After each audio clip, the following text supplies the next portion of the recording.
Okay, viewers, so we're back this evening getting ready to paint. Now we're starting with the white because I do have to do the ceiling first, obviously, and then we'll give that some time to dry, and then we'll move on to the walls, which is the green paint. Just a few things. Usually when I pour the paint out of the can and into the pan, I usually use this side to pour it out. So if you get any run from the top of the can, it only covers up the label that is for viewing for selling, leaving all the instructions clear and able to read during the life of the can. Didn't really like the way this worked when I was putting on the primer. I did like how it finished, though. It did get all the brush marks and made it very smooth. So I'm going to use the brush to cut into the wall, and then I'm just going to take the roller and roll over the top, trying to get rid of the brush marks. Now, I did go to Lowe's last evening to get roller covers. I was looking for the nylon, like quarter-inch nap, because the Purdy and the other brands I've been buying tend to be still losing fur into your paint job. So I like the foam here, so I said, well, I'm going to give this foam roller a try. Now, this is by Project Source, and I don't really have a lot of faith in Lowe's Project Source. It's like every one of these box stores seems to have a brand they favor, for inexpensive. I think Home Depot is like Workforce and Ryobi, and Lowe's is Cobalt and Project Source, but they tend to be garbage. Here's an example. Do you think this is going to stay together on the wall? I mean, I can already do this to it. Watch, separate it a little bit, and it's just. I wonder how that's going to go over the life.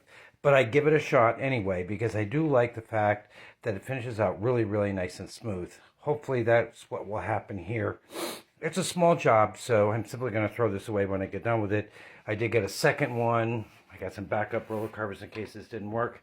But I got two of these, one for the white, one for the green. See how it goes. And then maybe when I get to one of the more professional paint stores, maybe local Ace store, sometimes they carry some good stuff. We do have like a Sherwin-Williams locally.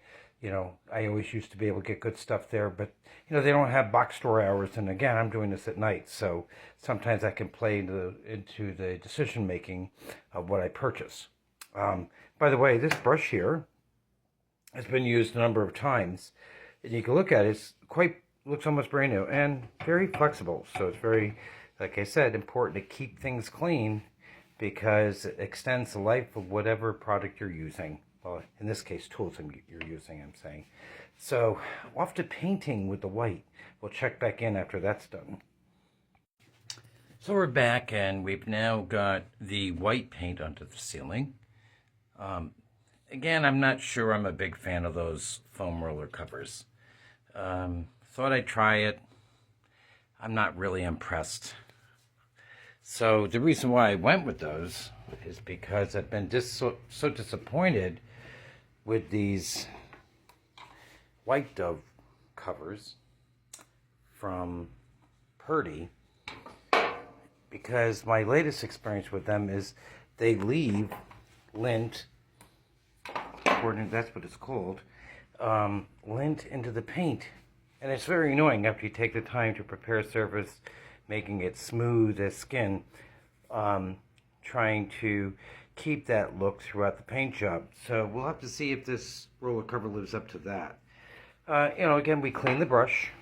As you can see, it's right back to where I showed you to before I started, where it looks like it's brand new. I do save the covers because it's a good idea to put them back on, because it helps keep its form. We're going to try this just for the corners. I'm going to brush it in, and I'm going to roll over the top of it to try and get rid of the brush marks. Because like I said, I just hate brush marks. So here's our green paint, and we're going to get started with that. So I'll be back after we get the green paint on the walls. See you in a little bit. Oh, and one more thing. Like cleaning the bucket when you're doing wall repair, clean the paint can. because it'll keep all that little debris from getting into the paint and ending up in your finished product. Okay, so we're back and we just finished up with the green paint that's going to be on here. I didn't worry about cutting it in real tight and accurate at the ceiling, just because, as you know, we spoke earlier about putting some crown molding up around. So just wanted to get a good coat on. So that's done within here. So tomorrow is going to be, basically finish trim work. I have to go to the lumber mill tomorrow to get the milled lumber for the doors. I would try and get it locally, but I just don't see any success with that. And then, of course, working on what kind of application, what kind of trim stacking I'm going to do for the rail and the base and the door trim. I've got some ideas. I want to work those out overnight, kind of in my travels tomorrow, looking at different pieces, how I can put that trim together. Yeah, remember, cleaning up is another part of the project. Again, the brush looks like as good as the day as I bought it. My thought on people who leave paint on the tools they use is maybe they're just trying to figure out what color they use last, or at least a different range of colors they may have used in the past. Excuse me. As I said, I saved the cover, and it's always good to, give me a moment.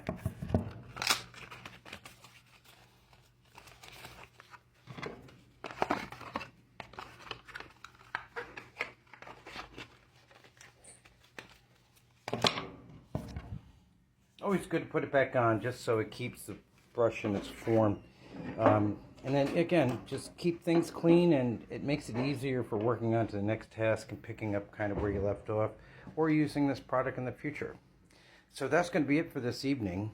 Hopefully you join me for tomorrow. Tomorrow's Saturday, so it's a full day. I've also asked for some time off from work, so I might be taking 3 days off next week. So hopefully I see you back again tomorrow. So enjoy your evening, and I do look forward to seeing you tomorrow. Have a good night.